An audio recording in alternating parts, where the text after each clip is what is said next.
प्राप्त हो। और पिछले कुछ माह से हमारी फर्स्ट वीक, वैसे तो आमतौर पे फर्स्ट वीक आपके हर महीने के आपकी मीटिंग, रिव्यू मीटिंग हुआ करती, इसमें विशेष रूप से हमारे जो सभी ज़िले की जो डिप्टी डायरेक्टर्स, वो आप जानते कि काफ़ी लगभग कुछ 4-5 वर्षों के बाद आपके नियमित डिप्टी डायरेक्टर्स हमारे को उपलब्ध हुए थे। और उसके उपरांत हमने ये पिछले कोई 6-8 महीनों से आपकी रेगुलर मीटिंग फर्स्ट वीक में रखी है। और इसमें से एक मीटिंग मैंने पहले अटेंड की थी, और नॉर्मली इसमें सेक्रेटरी हमारे एजुकेशन उस मीटिंग को प्रिजाइड करते हैं। लेकिन कल का जो विषय था वो महत्वपूर्ण था, जिसमें विशेष रूप से जो हम कंसोलिडेशन का कार्य में, आप जानते हैं कि हम वर्ष 2023 से प्रयास कर रहे हैं कि अपने डिपार्टमेंट को स्ट्रेंथन करें। तो उससे संबंधित हमारे को धरातल से हर जिले से प्रॉपर जानकारी प्राप्त हो। तो उसमें मैं समझता हूँ कंसोलिडेशन, चाहे उसमें हम मर्जर ऑफ स्कूल्स की बात करें, चाहे उसमें हम डाउनग्रेडिंग ऑफ स्कूल्स की बात करें, उसमें विस्तार से डिप्टी डायरेक्टर से इंफॉर्मेशन प्राप्त की गई है। और शीघ्र मैं समझता हूँ जिसमें हमने कुछ उसमें क्वेरीज लगी, कुछ उसमें विशेषकर जहाँ पर कुछ मैं समझता हूँ, जैसे उदाहरण के तौर पे कुछ नेचुरल बैरियर्स की बात है, उसमें डिप्टी डायरेक्टर्स को कहा गया है कि वो व्यक्तिगत रूप में उन सब जगहों में जाएंगे जहाँ पर आपके इस तरह के बैरियर्स है, और विद इन नेक्स्ट 10 डेज वो आप रिपोर्ट सबमिट करेंगे। 25 मई की हमने डेट रखी है। और उसके उपरांत, क्योंकि पिछली कैबिनेट में, जो पिछले महीने कैबिनेट हुई थी, उसमें माननीय कैबिनेट ने माननीय मुख्यमंत्री जी को और मुझे उसमें अधिकृत किया था कि इसमें अंतिम निर्णय जो आपके स्कूल्स की कंसोलिडेशन की बात है और स्ट्रेंथनिंग की बात है, मर्जर ऑफ स्कूल्स की बात है, निर्णय लेंगे। तो एक तो ये महत्वपूर्ण मैं समझता हूँ कल की हमारी चर्चा रही। साथ ही साथ आप जानते हैं कि युक्तिकरण ये भी एक इम्पॉर्टेंट पार्ट है, और कहीं ना कहीं ये भी कंसोलिडेशन के साथ जुड़ा है। इसमें पीछे लगभग कुछ 450 के आसपास हमने टीजीटीज की आपकी युक्तिकरण के माध्यम से, रैशनलाइजेशन के माध्यम से जो सरप्लस स्टाफ था उनको उन क्षेत्र भेजा था जो दूर दराज के क्षेत्र थे। लेकिन उसमें कुछ त्रुटियां रही, क्योंकि आप जानते कि शायद ये प्रथम बार इस तरह का प्रोसेस हुआ था। और उसमें लगभग कुछ 425 या 26 थे टोटल जो टीजीटीज थे आपके अलग अलग श्रेणी के। उसमें से मात्र, क्योंकि बीच में हमने ऑर्डर्स विड्रॉ कर दिए थे, 70 लोगों ने ज्वाइन किया था। वो भी हमने पिछले परसों ये आपके विड्रॉ कर दिए ऑर्डर्स। अब लगभग वो सभी अपनी पुरानी स्थिति में आएंगे, और जो इच्छुक नहीं होंगे, जो वर्तमान में जहाँ लगे हैं कार्य करना चाहते हैं, तो उनको वो भी उसमें आज्ञा दी गई है। लेकिन भविष्य में इस तरह की मैं समझता हूँ ये रैशनलाइजेशन पॉलिसी हो, जहाँ कहीं ना कहीं जो हमारे उसमें इन्वॉल्व स्टेक होल्डर्स हैं उनको भी उसमें उनके ज़िले में उदाहरण के तौर पे कुछ इस तरह के उदाहरण भी देखने को मिले कि टीचर को या परस्पर आपस में ट्रांसफर कर दिया गया रैशनलाइजेशन के माध्यम से। तो हमने यही कहा है कि इसमें पहली प्राथमिकता उस ज़िले की हो। इस तरह का फीडबैक डिप्टी डायरेक्टर्स अपने ज़िले का तैयार करें कि जहाँ पर आपकी सीटें आपकी सरप्लस हो चुकी है, और कहाँ कहाँ उन सीटों की आवश्यकता, उन पोस्टों की आवश्यकता है, जानकारी उपलब्ध करें। अगर वो विद इन डिस्ट्रिक्ट नहीं है, उदाहरण के तौर पे अगर हम कांगड़ा की बात करेंगे, अगर कांगड़ा में टीचर सरप्लस हो गया तो पहली प्राथमिकता हर आदमी की अपने घर की होती है। अगर वो कांगड़ा में उसकी एडजस्टमेंट होती है, वेल एंड गुड, नहीं तो चंबा एडजॉइनिंग डिस्ट्रिक्ट बनता है, जैसे शिमला के लिए, क्योंकि नॉर्मली हमारे 4-5 जिले हैं जहाँ पर आपकी स्टाफ की समस्या रहती है।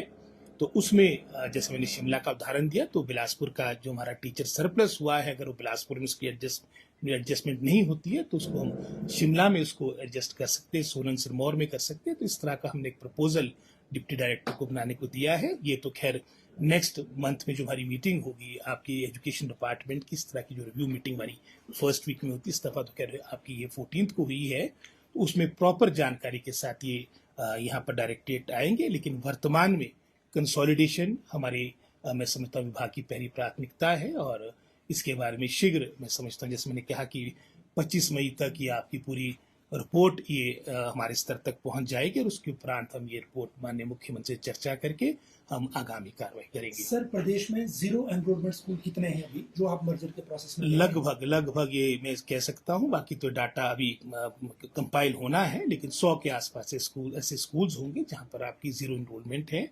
और ये तो अंडरस्टूड है कि ये तो आपके डी नोटिफाई होंगे। लेकिन इसके अलावा जैसे हमने +2 का एक मानक बनाया था, उसमें उदाहरण के तौर पे अगर जो मर्जर की बात आती है, जहाँ पर हमने विद इन 5 किलोमीटर्स का हमने +2 का मापदंड रखा है, डिस्टेंस 5 किलोमीटर है, और इनरोलमेंट आपकी 6ठी से लेकर 12वीं तक लगभग 7 क्लासेस बनती है। अगर 25 है या 25 से कम है और विद इन 5 किलोमीटर आपका दूसरा +2 उपलब्ध है तो आपका स्कूल मर्ज होगा। और डाउनग्रेड का भी हमने एक प्रस्ताव बनाया है, वो 2 प्रस्ताव है। और अगर आपकी इनरोलमेंट आपकी 10 से कम होती है और आपकी +1 +2 में, तो वो भी आपका स्कूल आपका एक तरह से जो दोनों क्लासेस है +1 +2 की, पर डिस्टेंस उसमें ये अवश्य देखना पड़ेगा। अगर डिस्टेंस 5 किलोमीटर से ऊपर है तब तो स्कूल कंटिन्यू करेगा, लेकिन अगर 5 किलोमीटर से कम है तो उसको भी हम मैं समझता हूँ उसको मर्ज करेंगे, उसको दोनों क्लासेस को मर्ज करेंगे।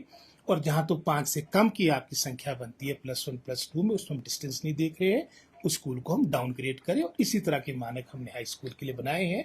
और जहाँ तक तो मिडिल और प्राइमरी की बात है, वो तो पहले से लेके मैं समझता हूँ हमने लगभग 5 का रखा है उसमें इनरोलमेंट का प्राइमरी स्कूल्स का, और डिस्टेंस 2 किलोमीटर का है। और 3 किलोमीटर का हमने मिडिल स्कूल्स के लिए रखा है और इनरोलमेंट हमने 10 की रखी है। तो सर जहाँ अलग अलग क्लासेस हैं बॉयज एंड गर्ल्स की सिटीज में, उनके लिए क्या आगे कार्य योजना है? उसमें अभी वही है कि हम प्रस्ताव लेके माननीय मुख्यमंत्री के पास जाएंगे और उसमें 3 हमारे को जो बड़े स्कूल्स दिखे जहाँ पर इनरोलमेंट 1000 से ऊपर, उदाहरण के तौर पे चंबा हो गया, कुल्लू है, एक और हमारा स्कूल है।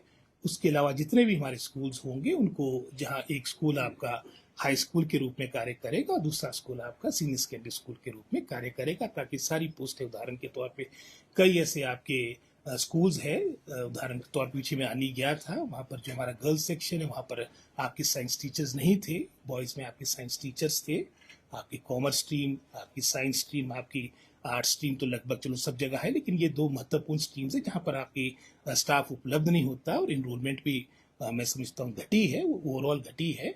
तो ये भी एक निर्णय है, लगभग इसमें भी 80 से ऊपर स्कूल हमारे आ रहे, ये प्रस्ताव भी हम सीएम साहब के पास शीघ्र ले जाएंगे। सर पूरे प्रदेश में अभी तक कितने स्कूल मर्ज किए गए हैं पिछले? लगभग ये संख्या मैंने विधानसभा के अंदर भी दी थी, ये संख्या लगभग कोई 1200 के आसपास बनती है, जिसमें से लगभग कोई 450 के आसपास वो स्कूल थे जो पिछले 2 वर्षों की जो आप बात कर रहे हैं, जो 0 इनरोलमेंट वाले स्कूल थे।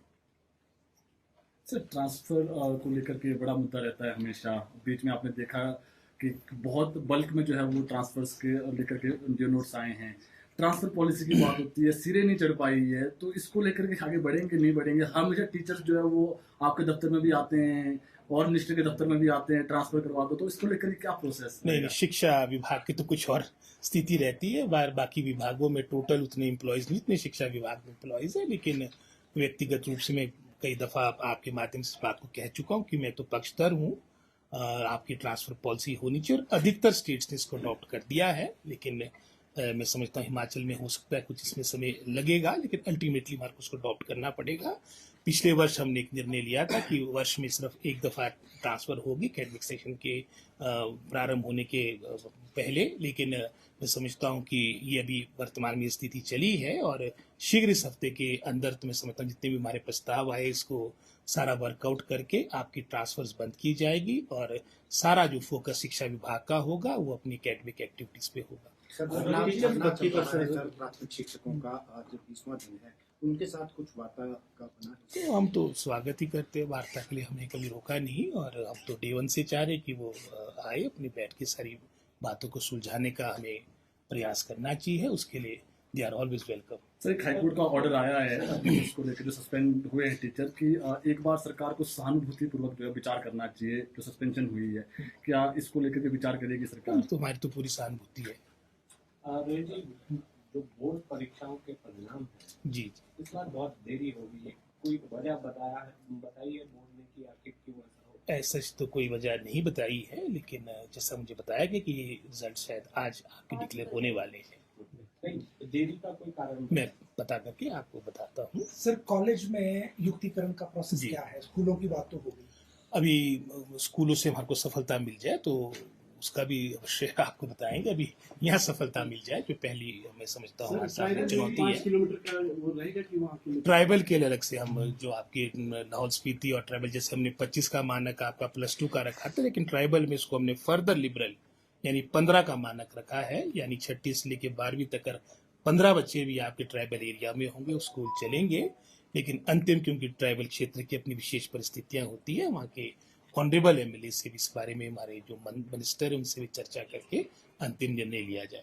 सर, शिक्षण संस्थानों के पास नशा ना बिके, क्योंकि अक्सर जो अब चिट्टे का प्रचलन बढ़ता जा रहा है और टारगेट किया जा रहा है यूथ को, खासकर जो +2 की अगर बात करें या कॉलेजों की जी। बात करें, उसके लिए कुछ बनाई है रणनीति की? क्या रणनीति तो बनी हुई है, पर वो धरातल पे रणनीतियां आए, और मेरा तो ये मानना है कि चलो शिक्षा विभाग या पुलिस विभाग ने जो कार्य करना है वो तो अपने व्यक्तिगत स्तर पे करेंगे, लेकिन एक सोसाइटी एज अ होल हमको भी इस गंभीर समस्या को देखते हुए इसमें एकजुट होकर सबको अपना योगदान देना चाहिए। रोहित जी, आप बागबान हैं, तुर्की से जो एप्पल इंपोर्ट किया जाता है उसको कभी किया? नहीं तो इमीडिएटली बैन होना चाहिए, और आपने देखा कि किस तरह से विशेषकर जो 2 देश है हमारे, चाहे उसमें टर्की की बात करें चाहे अजरबैजान की बात, जिस तरह से ओपनली वो एक हमारी एनिमी स्टेट का सहयोग कर रहे थे, तो मैं समझता हूँ इसमें तो हमारी केंद्र की सरकार को इमीडिएट एक्शन लेना चाहिए, और कोई भी चाहे सेब की बात हो चाहे और भी चीज़ें हैं, इमीडिएटली इस तरह के जो हमारे व्यापार के एग्रीमेंट्स थे वो नल एंड वॉइड करने चाहिए।